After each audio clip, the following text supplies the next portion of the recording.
Purbaya bilang dia mau redominasi dari 1.000 ke Rp1. Itu ntar kalau itu dilaksanakan ya, efeknya apa sih sebenarnya buat rakyat lah, kita nggak ngomongin orang-orang tajir ya. Nah sementara kita lihat ya masyarakat kita ini kan banyak sekali 193 juta tuh rata-rata yang hidupnya 50.000 sehari. 3 dihilang ini cuma unit of account. Ya kan 1.000 jadi perak. Ini unit of account gitu loh. Duanya ini kan nggak tersentuh ya. Nah pada waktu Sanering tahun 60-an yang dilakukan oleh Bung Karno, pada waktu itu zaman Bung Karno ya, itu karena memang BI terlalu banyak nyetak uang ya kan untuk proyek-proyek mercusuarnya, sehingga inflasi pada waktu Bung Karno turun tuh 650% loh, tahun 65 ya kan, itu sangat luar biasa. Dan itu ada reason untuk melakukan redenominasi. Kita menghadapi rezim suku bunga tinggi, BI pun terikat. Sebab kalau BI nurin suku bunga, dolar bisa bablas, ya kan ya.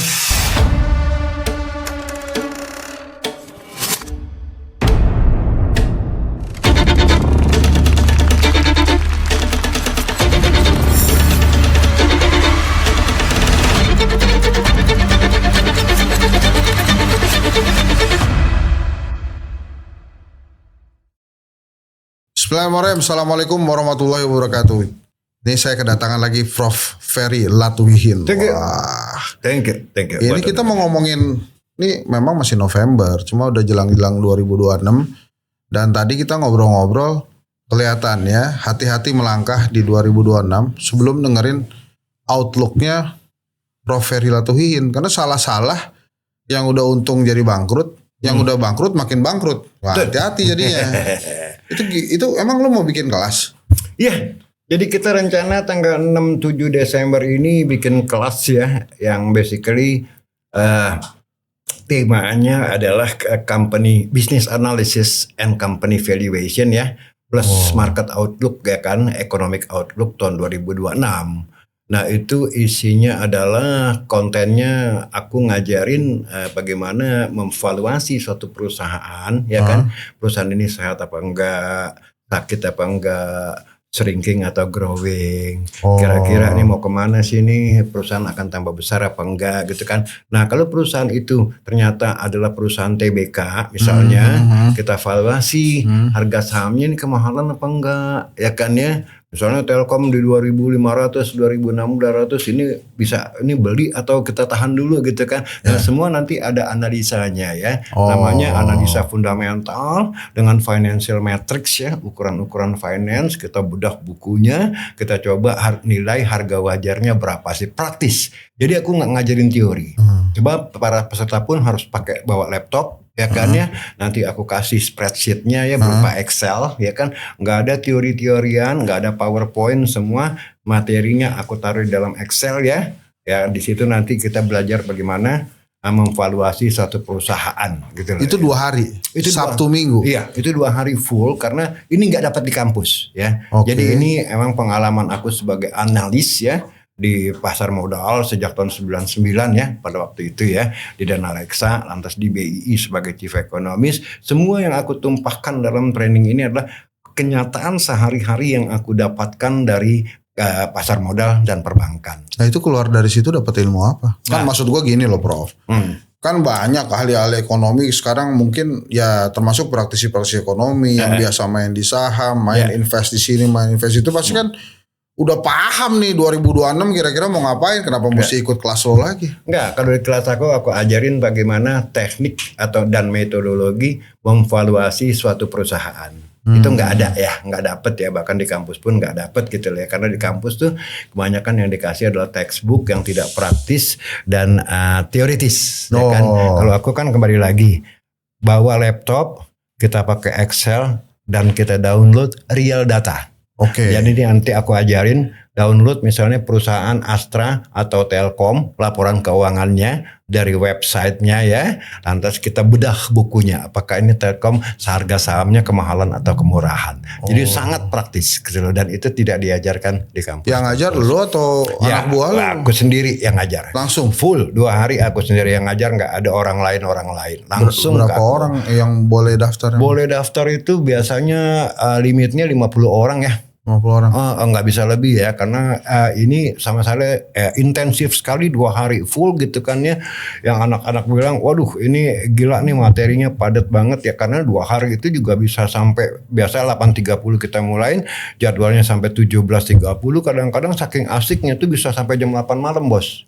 Itu ngomongin apa aja? Iya, karena kita memang benar-benar kerja praktek. Misalnya ada saham perusahaan X. Iya. Nah itu lo apain itu? Kita bedah. Dibedah. Kita bedah semua, dari laporan keuangannya, balance sheet-nya, income statement-nya, cash flow statement-nya, ya kan kita lihat harga sahamnya, kita lakukan backtesting, ya kan kita lakukan simulasi, itu semua praktis, nggak usah takut. Saya bikin gampang. Jadi tajir orang kalau keluar dari situ. Kebanyakan analis, malah banyak murid-murid aku yang dulu sekarang pada jadi analis di pasar modal dan pada banyak juga punya consulting firm. Ini viewer boleh daftar di Boleh daftar lewat sini nih. boleh Ntar silakan. gue kasih tahu ke Prof gitu iya. ya. Emang berapaan satu orang? Satu orang itu sebetulnya murah ya, 2 hari full dapat makan, dapat coffee break, coffee morning pagi dengan cemilan, makan siang bebas, makan sore, coffee sore juga dapat dengan cemilan-cemilannya, itu cuma 6 juta. Oh boleh foto juga sama lu tuh. Boleh juga. 2 hari. 2 hari full. Enggak 2 jam dan tidak ada teori, semua serba praktek. Aku guiding pelan-pelan dari A sampai Z, bagaimana spreadsheetnya, bagaimana baca balance sheet, bagaimana baca income statement, cash flow statement, lantas apa sih yang namanya return on invested capital. Nah ini saya langsung nanya to the point. Prof pernah bilang di podcast ini Q3 tahun depan pertumbuhan 0%. Iya. Sehingga bikin agak galau juga nih ntar ekonomi. Iya. Nah itu ntar murid-murid yang datang ke situ diajarin gak gimana cara mengatasi kalau Q3 itu kejadian? Iya, nanti aku ajarin yang namanya investment strategy menghadapi bisnis cycle yang lagi turun. Oh. Ya kan kira-kira bagaimana strategi investasinya nih? Saham apa sih yang masih bisa diandalkan gitu? Ini mohon maaf ya Prof. Maaf nih kalau nggak berkenan nih. Investor-investor itu, pelaku-pelaku ekonomi kan biasanya tuh dia ngelihat penampilan. Nah ini Prof pakai kaos begini santai, pakai topi sampai gue ikut-ikutin, pakai kacamata hitam. Itu gimana percayanya tuh orang-orang ekonomi, pelaku-pelaku ekonomi bakal dapat ilmu yang benar dari Prof? Iya, gini, memang malah kan bahkan orang-orang tahu Prof sekarang kemana-mana naik Gojek, kalau nggak naik mobil kan tanyain gitu-gitu. Jangan nggak punya mobil ngajarin gue investasi. Nah itu gimana? Mohon maaf nih Prof ya. Iya. Nggak, kalau pakaian kayak gini sebetulnya dari saya kerja di pasar modal emang kayak gini ya. Dulu sering dipanggil sama BI misalnya oleh Miranda Gultom waktu itu ya, senior deputy gubernur, sama Pak Burhanuddin Abdullah waktu gubernurnya, karena saya sering ngeritik BI di Kompas. Nah kalau dikritik itu biasanya saya ditelepon di kantor, waktu itu saya di Dana Reksa ya kan, nah sama di BI kantor saya di pusat ya, saya Chief Ekonomis BI pada waktu itu.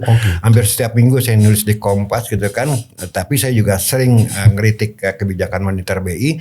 Nah kalau dikritik begitu biasanya langsung ditelepon untuk diskusi. Nah terus kenapa nggak flexing kayak ekonom-ekonom yang tajir-tajir kemarin pakai jas, pakai mobil bagus? Kenapa nggak gitu? Enggak. Saya udah comfort kayak gini ya, nggak perlu flexing ya gitu. Orang-orang udah tahu siapa profesor. Ya dulu sih nggak gitu. Jadi kita nggak perlu flexing. Udah selesai flexing. Udah selesai lah. Ya udah. Ini kemarin kan sahabat Prof nih, Purbaya bilang dia mau redominasi dari 1.000 ke Rp1. Itu ntar kalau itu dilaksanakan ya, efeknya apa sih sebenarnya buat rakyat lah, kita nggak ngomongin orang-orang tajir ya. Tapi misalnya nih buat kayak Ardi nih, Ardi kan dia tabungan aja 100 juta maunya. Amin. Maunya Prof itu. Itu kan jadi kalau kena redominasi kan jadi tinggal berapa tuh, 1 juta kan? 1 juta. Nah itu gimana sih maksudnya tuh redominasi tuh apa efeknya tuh? Gini, sebetulnya kan niatnya redenominasi rupiah 1.000 jadi perak itu wacananya udah lebih dari 10 tahun ya. Itu bukan barang baru gitu kan, tujuannya untuk memudahkan administrasi dengan menghilangkan 3 nol di belakang angkanya ya, 1.000 jadi 1 gitu kan ya. Tapi basically kita sekarang tanya ya kan, mau melakukan itu ada urgensinya apa enggak? Kan enggak ada ya. Sama ini boleh dibilang sektor bisnis semuanya fine aja gitu loh ya, mau angkanya 3 kan di belakang koma enggak ada masalah gitu loh ya. Nah takutnya adalah kembali lagi orang efek psikologisnya bos. Jadi itu yang harus, karena duit dari 1.000 menjadi seperak. Nah sementara kita lihat ya masyarakat kita ini kan banyak sekali, 193 juta tuh rata-rata yang hidupnya 50.000 sehari. Betul. Oke. Terus? Nah, kalau dipotong, bukan dipotong sih ya, dikecilkan dari 1.000 perak kan seolah anjrit men gue miskin banget sih cuman punya duit 50 Nah, tapi perak. kan aslinya kan gak gitu kan, harga-harga juga udah turun juga, Bro. Iya, tapi tetap ada dampak psikologisnya ya. Nah, yang kedua adalah pecahannya, ya kan, pecahannya kan semakin susah ya. Ya kan, pecahan kecilnya ya. Nah, satu tik aja misalnya dari harga dari 5 perak naik ke 5,1 aja. Ya kalau pakai pecahan 5.000 kan bisa dari 5.025, 5.050 ya. Ini kalau pecahan terlalu kecil begini sulit untuk ngomain lagi kan, akhirnya jadi bikin koma lagi ditambah banyak kan. 5,1 itu kan naik inflasi luar biasa ya, efek psikologisnya ya. Ya kan, kenaikan sedikit aja ya. Jadi orang-orang juga malas belanja juga. Takutnya efek psikologis ke inflasi, efek psikologis juga merasa kayak semacam quote unquote gue merasa miskin ya, karena memang kita kan lagi tertekan nih middle income kita ya, yang jumlahnya boleh dibilang sangat luar biasa. Dan tadi saya bilang orang yang masih hidup dengan 50.000 perak sehari itu jumlahnya 190 juta loh kalau saya tidak salah ya. Dan mereka merasa anjir nih. Nah ini makanya saya bilang pertama kita tanya dulu mau melakukan ini ada urgensinya enggak. Kalau nggak ada urgensinya dan bisnis nggak merasa komplain dalam transaksi, ini kan uang itu kan ada 3 fungsi bos. Pertama adalah medium of exchange, alat tukar. Yang kedua adalah store of value, ya, alat menyimpan nilai. Yang ketiga adalah unit of account, ya kan. Nah, yang disentuh kan kalau 3 dihilangin ini cuma unit of account, ya kan, 1.000 jadi perak. Ini unit of account gitu loh. Duanya ini kan nggak tersentuh ya. Nah. Pada waktu Sanering tahun 60-an yang dilakukan oleh Bung Karno, pada waktu itu zaman Bung Karno ya, itu karena memang BI terlalu banyak nyetak uang ya kan untuk proyek-proyek mercusuarnya, sehingga inflasi pada waktu Bung Karno turun tuh 650% loh, tahun 65 ya kan, itu sangat luar biasa. Dan itu ada reason untuk melakukan redenominasi. Kalau sekarang nggak ada reasonnya. Nah Purbaya pun sendiri kemarin saya baca di detik.com atau di mana gitu ya, di media, dia bilang ini urusan BI bukan urusan saya. Nah kayak semacam tapi dia yang ngomong. Nah makanya saya bingung kan ya kan. Mungkin setelah dapat kritikan kiri kanan gitu kan, akhirnya dia buang badan lah ya kan, gitu loh. Nah udah deh Prof, kita balik lagi ke Outlook 2026. Ini kan kelas menengah, waktu itu surveinya Kedai Kopi bilang pengeluaran mereka 3 bulan terakhir ini kan meningkat. Nah di 2026 ini kira-kira kehidupan kelas menengah itu seperti apa? Dan supaya kehidupan mereka baik di 2026 tuh mesti gimana tuh kelas? Ini bos harus lihat meningkatnya karena pendapatannya meningkat atau karena pinjol. Oh pokoknya pengeluaran mereka naik. Iya kan bisa ya. Kalau kita lihat sekarang, setahu saya ini Pegadaian omsetnya naik luar biasa loh. Oh. Ya. Bisa aja saya ke Pegadaian gadein barang emas misalnya ya untuk konsumsi bisa bos. Jadi yang harus disurvei sebetulnya adalah pendapatan Anda naik atau tidak, bukan konsumsi Anda naik atau tidak. Pendapatan sama Prof. Iya, kalau pendapatan sama, Pak, konsumsi mereka meningkat, jangan-jangan ya mereka sekarang kan gampang pakai pay later. Pay later, memang pay laternya meningkat itu, pay later meningkat, kan? betul-betul. Iya kan, ini kan bukan indikator yang baik berarti. Ya? Sebetulnya kita pay later tuh di warteg tuh pay later Prof. Makan dulu baru bayar. Itu warteg kan pay later ya. Beda sama kayak yang fast food gitu kan. Iya. Bayar dulu baru makan ya. Sebetulnya pay later itu wajar kan, sering kita lakukan. Nah tapi apa yang harus dilakukan kelas menengah di 2026 supaya mereka bisa hidup lebih layak dari 2025, walaupun proyeksi profesor kan agak sulit nih 2026. Sulit karena gini, kayak kita sebagai warga negara ya kan tidak terlepas dari kebijakan apa yang dilakukan oleh pemerintah. Ya kan, pertama adalah untuk mendongkrak pertumbuhan ekonomi, yang kedua tentunya terkait dengan pertumbuhan ekonomi adalah penciptaan lapangan kerja. Ya kan, kita tahu lah ya, sekarang terjadi pergeseran yang sangat dahsyat dari formal sektor ke informal sektor. Ya kan, yang kena PHK di pabrik ya, atau di kantor mereka usaha sendiri ya kan, atau banyak juga yang malah ngojek loh ya kan. Banyak juga yang akhirnya buka usaha sendiri sama teman-temannya. Artinya apa? Ini terjadi pergeseran di sektor yang formal, ini terjadi penurunan permintaan akan labor ya, akan tenaga kerja. Nah ini sangat berbahaya sekali kalau terus-terusan ya kan, labor force kita akhirnya tidak mendapatkan income yang pasti gitu ya. Bedanya kan kalau formal sektor kan income yang pasti sehingga mereka bisa konsumsi dengan pasti gitu kan ya. Nah kalau Kalau informal sektor kan mereka tergantung pendapatan gue hari cuma 100.000 ya kan. Ya jadi itu konsumsi nggak bisa lancar seperti kita bekerja di kantoran atau di pabrikan ya. Nah itu bahayanya. Nah yang kedua kembali lagi kita lihat sekarang ini dolar nih udah lebih dari 16.700 loh ya kan ya. Udah under pressure terus kan ya rupiah ya. Nah itu tidak terlepas dari kebijakan The Fed ya, kalau ngomong dolar dulu nih ya, external force ya faktor eksternal. Jangan-jangan The Fed tidak jadi nurunin suku bunga karena ada inflasi akibat Trump punya tarif ya kan ya, harga-harga naik ya kan. Nah artinya apa? Kita menghadapi rezim suku bunga tinggi. BI pun terikat. Sebab kalau BI nurunin suku bunga, dolar bisa bablas, ya kan ya. Dengan rezim suku bunga yang tinggi, ya investasi terganggu bos di Indonesia, ya kan ya. Nah kalau Purbaya bilang, oh kita bisa bikin 8%, loh resepnya apa? Untuk 8% itu, ya nggak bisa dengan monetary policy dan fiscal policy seperti yang dia bilang, itu harus industrial policy. Ya kan, dan itu nanti porsinya investasi di dalam PDB kita itu harus 40% dari PDB kita minimal ya, bisa 50% dengan ICOR kita 6,7 sementara sekarang di bawah 30%. Jadi sangat tidak masuk akal kalau digunakan kata-kata, dan kalau memang kompak kebijakan moneter dan kebijakan fiskal kita 8% itu nggak masuk akal, gitu loh ya. Nah sebetulnya itu bukan tugas Purbaya, itu tugasnya Bappenas. Ya kan, untuk melakukan suatu industrial policy sehingga kita bisa merubah desain kebijakan. Kebijakannya sehingga kita bisa mengalami satu jackpot bisa 6%, 7%, 8%. Nah, tapi Bappenas pun kalau boleh saya kritik kan salah pilih orang ya. Karena Pak Rahmat Pambudi itu pakar peternakan. Dia bukan dia bukan pakar ekonomi ya. Tapi mungkin karena ternak duit juga kali. Ya, maksudnya gitu kali, ternak duit. Kalau ternak duit is fine lah ya. Saya takut ternak ayam, ternak kambing, bebek gitu kan ya. Ya ini bukan, maaf aja saya bukan ngeritik ya. Ini masukan ya. Itu ngeritik. Oh gitu ya. Iyalah kalau mau dianggap ngeritik iyalah. Sebab saya nggak lihat kiat-kiatnya selama 1 tahun beliau menjadi menteri. Saya nggak lihat apa kebijakan-kebijakan dari meja Bappenas gitu loh. Ya kan nggak ada kan. Yang pandai ngomong dan setiap hari ngomong kan Yudi Purbaya Sadewa ya kan. Tapi ntar di kelasnya Prof itu menghadapi 2026 diajarin. Oh saya ajarin, saya akan kasih outlook makronya dengan angka-angka yang gampang dipahami sehingga apa yang saya katakan punya reason. Yang penting kan langkah-langkahnya. Jadi selesai dari kelas lo itu, kita ngerti nih langkah-langkah untuk menghadapi 2026 gimana. Pasti gitu. saya ajarin. Tapi bukan cuma buat perusahaan kan, individu juga bisa kan? Individu. Memang tujuannya adalah individu. Ya selama ini saya ngasih itu udah lama ya, saya udah 20 tahun lebih ngasih ya. Kebanyakan memang individu. Pertama adalah investor di pasar modal, yang kedua perusahaan-perusahaan ngirim orangnya.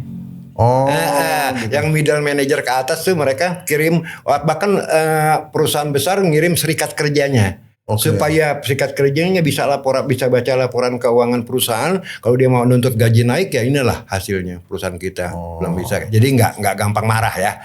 Gitu. Jadi banyak segala lapisan. Tapi poinnya adalah ini saya ajarkan dengan praktis. Misalnya tidak gini, ada teori. Gini Prof. Misalnya nih Mas Ardi dia punya tabungan nih. Wah cukup nih 6 juta.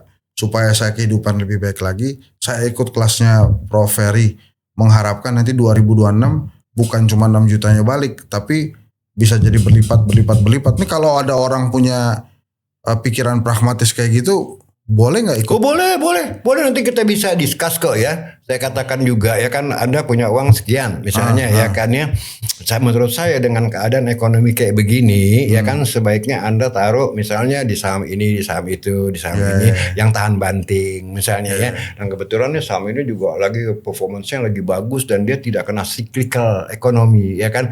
Malah kalau ekonomi lebih buruk gitu kan ini malah jadi gila nih sahamnya nih bisa gitu loh ya kan ya. Nah itu katanya gini juga Prof, di 2026 ini di 2025 akhir ini udah mendingan kita tabung deh, duit kita keep deh, nggak usah liburan dulu, nggak usah beli barang itu, bener nggak? Iya, gini, karena menghadapi ekonomi yang dibilang tidak baik-baik saja ke depan, ya kan, saya malah ramalkan ya, saya bilang bisa terjadi kayak Thailand di kuartal ketiga tahun depan kita mengalami pertumbuhan 0%, ya kan, ada tanda-tandanya kok dari tahun ini 2025 ya, bagaimana penerimaan pajak dari PPN turun sampai 20% di semester pertama, yang kedua daya beli masyarakat merosot, yang ketiga defisit APBN dinaikin naikin 2,48 menjadi 2,68. Yang keempat, debt service ratio pemerintah udah di atas 20% sehingga nggak bisa melakukan stimulus, ya kan. Yang ketiga, faktor eksternal, suku bunga tinggi, bos, ya kan. Jadi nggak bisa BI nurunin suku bunga untuk mengejar investasi. Jadi ada banyak faktor-faktornya yang saya katakan bahwa tahun 2006 ini tidak baik-baik saja. Oh gitu. Kalau percintaan gimana 2026? Wah itu ya kan, banyak janda nanti. Itu tolong ditit ya. Oke teman-teman, itu dia Prof Ferry Latuhin. Sampai ketemu nanti di kelasnya Prof Ferry 6 sampai 7 Desember di Kemang ya Prof, ini Di Kemang, di LPPI ngadain ya. Kemang Kalau Raya 35. mau daftar juga bisa di sini. channel ini, komen-komen atau nanti kita kasih nomor teleponnya deh di sini tuh. Oke Prof. Siap. Makasih banyak ya. Thank you. Assalamualaikum warahmatullahi wabarakatuh. Thank you. Anda ingin pandai berinvestasi saham seperti Warren Buffett? Anda ingin tahu berapa sehat company Anda? Jangan lupa tanggal 6-7 Desember saya memberikan workshop di Jakarta 2 hari penuh, dan jangan lupa bawa laptop karena kita bekerja dengan Excel dan real data. Bagi Anda yang tertarik mengikuti workshop ini, Anda bisa bergabung dengan link di bawah ini.